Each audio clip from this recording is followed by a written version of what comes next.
നമസ്കാരം. ഇവരെ ഒന്ന് സൂക്ഷിക്കുന്നത് വളരെ നല്ലതാണ്. കാരണം ഇവർ അഗ്നി നക്ഷത്രക്കാർ.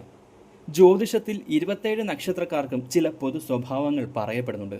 അതിൽ കുറച്ചു നക്ഷത്രക്കാർ അഗ്നി നക്ഷത്രങ്ങൾ എന്ന ഗണത്തിൽ ഉൾപ്പെടുന്നു. ഇവരുടെ പൊതു സ്വഭാവ ഗുണങ്ങൾ എന്തൊക്കെയെന്ന് വെച്ചാൽ, സ്വാതന്ത്ര്യം ആഗ്രഹിക്കുന്ന ഇവരെ ആരും ഭരിക്കുന്നത് ഇഷ്ടമല്ല. ഭരിക്കാൻ ചെന്നാൽ ചെന്നതുപോലെ പോയവർ തിരിച്ചു പോരുകയേ ഉള്ളൂ. അനാവശ്യമായി ഇവരുടെ കാര്യങ്ങൾ ഇടപെടുകയോ ഇവരെ ദ്രോഹിക്കുകയോ ചെയ്താൽ പിന്നെ പറയേണ്ട വിനാശമായിരിക്കും ഫലം. ജന്മന മഹാകാളി അനുഗ്രഹമുള്ള ഇവരെ അവരുടെ ആഗ്രഹങ്ങൾക്കനുസരിച്ച് വിടുന്നതായിരിക്കും എല്ലാവർക്കും നല്ലത്. കൂടാതെ തനിക്കെതിരെ വാക്കുയർത്തുന്നവരോട് ഇവർ ഒരു കരുണയും കാണിക്കാറുമില്ല. അതിനാൽ ഇവരോട് ഇടപഴകുമ്പോൾ അനുനയത്തിൽ പോകുന്നത് എല്ലാവർക്കും നല്ലത്. അല്ലെങ്കിൽ ബാക്കി കണ്ടറിയാം. നിങ്ങളുടെ അഭിപ്രായം കമൻറ്റ് ചെയ്യാൻ മറക്കരുത്. നക്ഷത്രങ്ങൾ: അത്തം, ഉത്രം, ചിത്തിര, വിശാഖം, ഭരണി, അനിഴം, ചോതി.